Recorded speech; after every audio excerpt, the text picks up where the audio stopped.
Gunung Slamet adalah gunung tertinggi di Jawa Tengah dengan ketinggiannya 3.428 mdpl. Selain itu, Gunung Slamet juga memiliki predikat gunung tertinggi kedua di Pulau Jawa, setelah Gunung Semeru di Jawa Timur. Gunung Slamet ini berdiri gagah di antara 5 kabupaten, di antaranya Purbalingga, Tegal, Brebes, Pemalang, dan Purwokerto, Banyumas. Nama Gunung Slamet sendiri diambil dari bahasa Arab yang artinya membawa selamat. Sedangkan dalam bahasa Sunda, Gunung Slamet biasa disebut dengan Gunung Agung. Oleh masyarakat sekitar, Gunung Slamet sesuai namanya dipercaya membawa berkah, keselamatan, dan ketentraman. Nama Slamet diberikan karena gunung ini dipercaya tidak pernah meletus besar, meski kondisinya tidak pernah diam.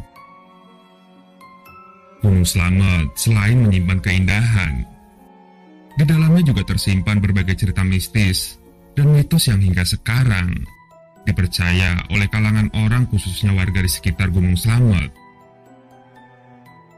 Selain mitos letusannya yang dipercaya bisa membelah Pulau Jawa karena keberadaannya tepat di tengah Pulau Jawa dan keberadaan makhluk kerdil di dalamnya, Gunung Slamet juga memiliki cerita mistis yang familiar di kalangan pendaki. Iya, Pos Samarantu di jalur pendakian Gunung Slamet via Bambangan. Bagi para pendaki, khususnya yang pernah mendaki Gunung Slamet, tentunya tidak asing lagi dengan Pos Samarantu ini. Pos yang terkenal angker di jalur pendakian Bambangan. Saya yang sudah pernah mendaki Gunung Slamet pun mendapatkan informasi dari warga di daerah Bambangan. Jika asal-muasal nama Pos Samarantu berasal dari kata samar dan hantu, yang artinya samar-samar hantu atau samar-samar melihat hantu. Saat itu saya dan kawan-kawan dihimbau jangan bermalam dan mendirikan tenda di Pos Samarantu atau melintasi Pos Samarantu saat malam hari. Lebih disarankan jika hari sudah gelap dan belum melintasi Pos Samarantu, lebih baik berhenti dan bermalam dan jangan melanjutkan perjalanan. Karena kerap kali ada pendaki yang mendapat gangguan makhluk tak kasat mata jika bermalam atau melintasi Pos 4 Samarantu saat malam hari. Entah mendengar suara gamelan atau sosok yang menampakkan diri sering mengganggu pendaki di sana. Pengalaman saya saat tiba di Pos 4 Samarantu, memang pos ini sangat berbeda dari suasana pos-pos yang lainnya. Banyaknya pohon tumbang dan rimbunnya pohon di sana membuat hawa di dalam Pos Samarantu semakin menyeramkan saat malam hari. Saat saya tiba di sana, keadaan masih siang hari, sehingga tidak menemukan keanehan-keanehan. Hanya saja, memang suasana di Pos Samarantu jelas sangat berbeda dibandingkan pos yang lainnya. Keangkeran Pos Samarantu ini dipercayai juga oleh warga setempat, ditandai dengan tidak adanya warung berdiri di Pos Samarantu. Sementara di pos yang lain semua ada warung berdiri. Sebelum sampai di Pos Samarantu, pendaki disambut dengan 2 pohon berhadapan yang menjulang tinggi, seperti pintu atau gerbang sebelum selanjutnya masuk di Pos 4. Konon, 2 pohon ini dipercaya sebagai gerbang menuju bangsa gaib. Saya pernah mengetahui kasus pendaki melintasi Pos Samarantu saat maghrib datang. Sebut saja Ucil. Ucil tiba sebelum Samarantu kurang lebih pukul 5:30, hampir maghrib. Ucil mendaki bersama 6 kawannya, tapi 6 kawannya sudah lebih dulu berjalan dan posisi Ucil berada di paling belakang. Karena posisi sedikit di bawah Pos Samarantu, Ucil melihat di Pos Samarantu ada rumah besar seperti rumah Jawa berdiri di sana. Ucil hanya berpikiran, rumah apa yang berdiri di dalam hutan seperti ini? Ucil terus berjalan hingga tiba tepat di sebelum dua pohon besar yang seperti gerbang itu. Di situ, Ucil memperhatikan dua pohon itu sangat lama. Saat Ucil memperhatikan dua pohon itu secara seksama, tiba-tiba kedua pohon itu berubah menjadi gerbang seperti gapura kerajaan zaman dulu. Di antara gerbang itu terpasang dua pagar kayu di setiap sisinya, dengan salah satu pagarnya agak terbuka ke arah dalam. Gerbang itu dikelilingi dengan kabut tebal, hingga menghalangi penglihatan Ucil saat hendak mencari keenam kawannya.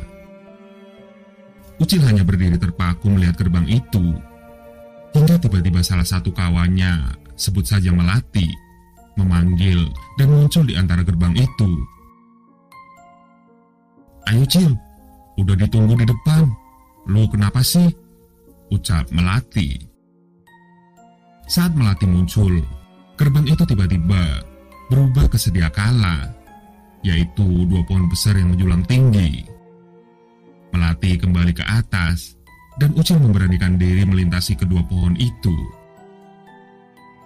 Saat Ucil melangkah di antara dua pohon tersebut, tiba-tiba kaki kanan Ucil tertahan di situ.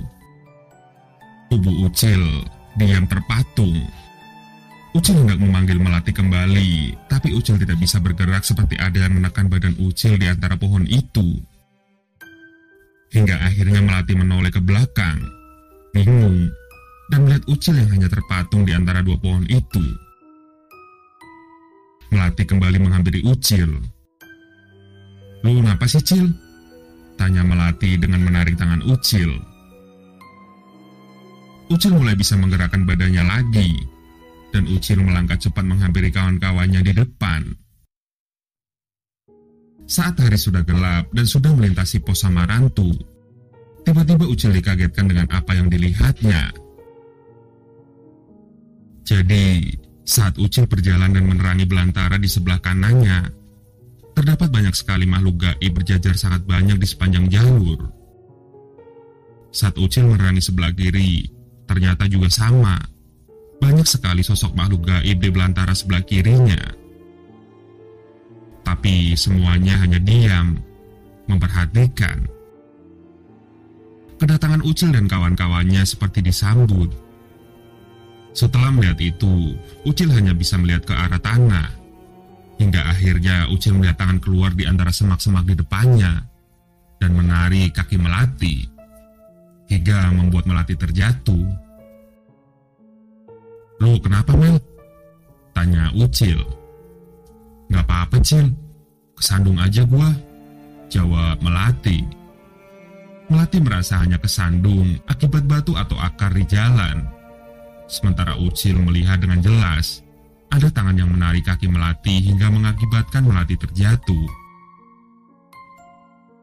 Ucil dan kawan-kawannya terus berjalan, hingga akhirnya Ucil mengarahkan senternya ke arah pohon di depannya. Ia terkejut karena melihat rambut menggantung di pohon itu.